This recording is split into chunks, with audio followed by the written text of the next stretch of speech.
चलो सुनो, आज हम आप लोग को त्रिभुज पढ़ाएंगे। क्या पढ़ाएंगे? त्रिभुज। देखोगे समझोगे। कुछ 9 का बता देते हैं, 9 से रिलेटेड कुछ बता देते हैं। त्रिभुज होता है जिसमें रखा देखो, त्रिभुज होता है उसमें 3 भुजा 3 कोण 3 शीर्ष होता है। क्या भुजा? 3 भुजा 3 कोण 3 शीर्ष होता है। त्रिभुज के बारे में कुछ जान लो, है ना। इसका त्रिभुज के बारे में जानना ही है पहला बात कि इसके तीनों अंतः कोण का योग 180 डिग्री होता है। यानी कोण ए प्लस कोण बी प्लस कोण सी बराबर कितना?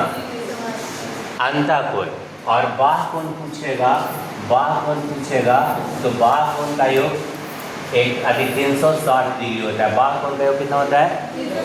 त्रिभुज यही होता है। त्रिभुज को 2 भाग में बांटा गया है। के भाग में बांटा गया हुआ?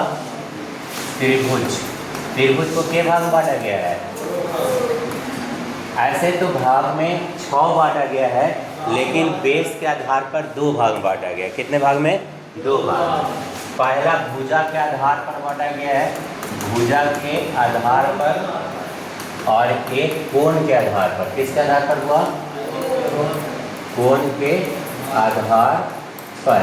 कोण के भी आधार पर 3 भाग में, अब भुजा के भी आधार पर 3 भाग में। पहला होता है समबाहु, समबाहु, समद्विबाहु,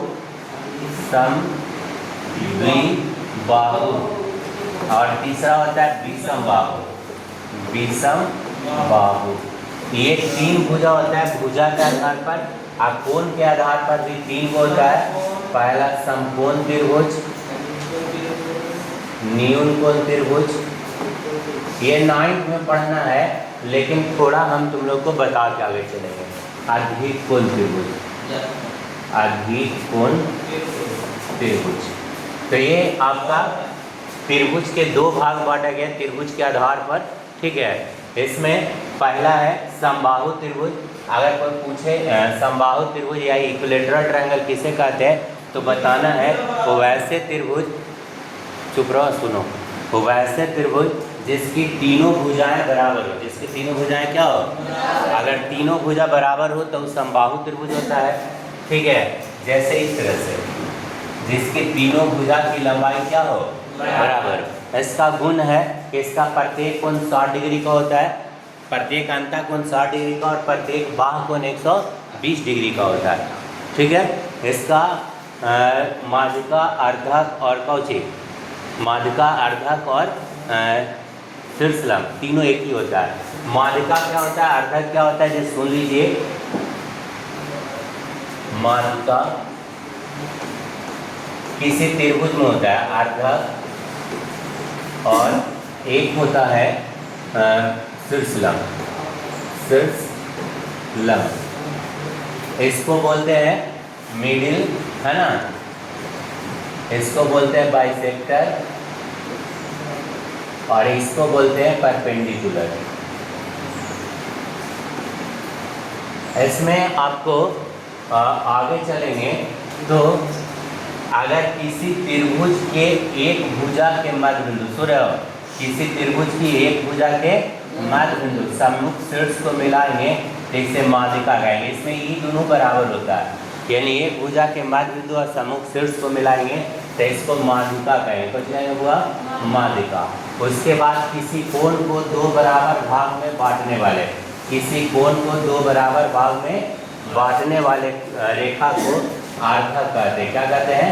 आर्धक। और किसी एक भुजा से सम्मुख शीर्ष पर खींचा गया लंब शीर्षलंब कहलाता है। क्या कहलाता है? शीर्षलंब कहलाता है। तो ये ठीक है, याद रहेगा, कोई दिक्कत?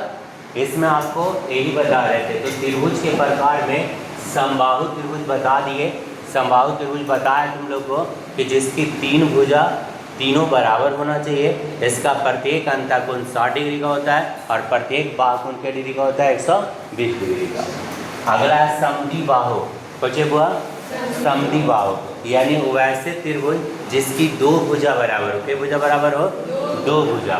जैसे इस तरह से अगर ये त्रिभुज है, इसकी दोनों भुजा बराबर हो तो उसे समद्विबाहु कहते हैं। और इसमें एक गुण होता है कि बराबर भुजा के सम्मुख कोण बराबर होता है। बराबर भुजा के सम्मुख कोण क्या होता है? अगला है विषम बाहु त्रिभुज। कौन त्रिभुज? जिसकी तीनों भुजाएं भिन्न हो, यानी तीनों भुजाएं की लंबाई अलग अलग हो, उसे विषम बाहु त्रिभुज कहते हैं। देखा किसी को? समबाहु माने तीनों भुजा बराबर, समद्विबाहु माने दो भुजा बराबर, और विषम बाहु माने कोई भुजा बराबर न हो। ये है ना इसका, लेकिन एक तरह रिवाइज कर रहे तुम लोग को। अगला समकोण त्रिभुज, वो वैसे त्रिभुज जिसका एक कोण समकोण हो, यानी 90 डिग्री राइट एंगल हो, और बाकी दो कोण न्यून कोण हो। जैसे इस तरह से एक सीधा खींच दो, इस तरह से, तो एक 90 डिग्री हो गया, बाकी दो कोण न्यून कोण होता है, तब उसे हम समकोण त्रिभुज कहते हैं। यानी इसको हम लोग राइट एंगल ट्रायंगल बोलेंगे, राइट एंगल ट्रायंगल। ठीक है। अगला है न्यून कोण त्रिभुज। कौन हुआ? न्यून कोण त्रिभुज, वो वैसे त्रिभुज जिसकी तीनों कोण 90 डिग्री से कम हो, यानी तीनों कोण न्यून कोण हो। तीनों कोण कुछ हो, जैसे इस तरह से बनाते हैं, देखो 50 दे देते हैं, वो 60 दे देते हैं, वो 70 दे देते हैं। देखो तीनों कोण 90 से कम है, 50, 60 और 70 है, तो तीनों 90 से कम है, तो इसे हम कौन त्रिभुज कहेंगे? न्यून कोण त्रिभुज। और एक होता है अधिक कोण त्रिभुज, तो वैसे त्रिभुज जिसका एक कोण अधिक कोण हो, जैसे 120 डिग्री ले लेते हैं, बाकी दो कोण न्यून कोण होता है, तो इसे अधिक कोण त्रिभुज कहते हैं। छोबो समझ में आ गया होगा? दिक्कत किसी को? देखो तीनों भुजा बराबर हो तो समबाहु, दो भुजा बराबर हो तो समद्विबाहु, और कोई भुजा बराबर न हो तो कौन चाहिए? विषमबाहु। अगला समकोण त्रिभुज जिसका एक कोण 90 डिग्री हो, बाकी दो कोण न्यून कोण हो। न्यून कोण त्रिभुज किसको कहते हैं? जिसकी तीनों कोण न्यून कोण होता है। और अधिक कोण त्रिभुज किसको कहते हैं? जिसका एक कोण अधिक कोण हो। अभी क्वेश्चन तुम लोग एग्जाम पढ़ा था, उसमें एक क्वेश्चन आया था कि किसी त्रिभुज में अधिकतम न्यून कोण की संख्या आया है ना, कि नुमा में आया था। तो अधिकतम न्यून कोण की संख्या 3 होगा, और न्यूनतम न्यून कोण की संख्या 2 होगी। तो ये त्रिभुज के प्रकार था, इसको समझ लिया तुम लोग। इसमें एक और सीखना है तुम लोग को। क्या सीखना है ये देखोगे, देखो एक और सिखाते हैं। एक 9th में तुम लोग पढ़े होगे सर्वांशम। क्या पढ़े होगे? यानी कॉन्ग्रुएंट। और एक पढ़ना है समरूप। कुछ पढ़ना हुआ समरूप, यानी सिमिलर।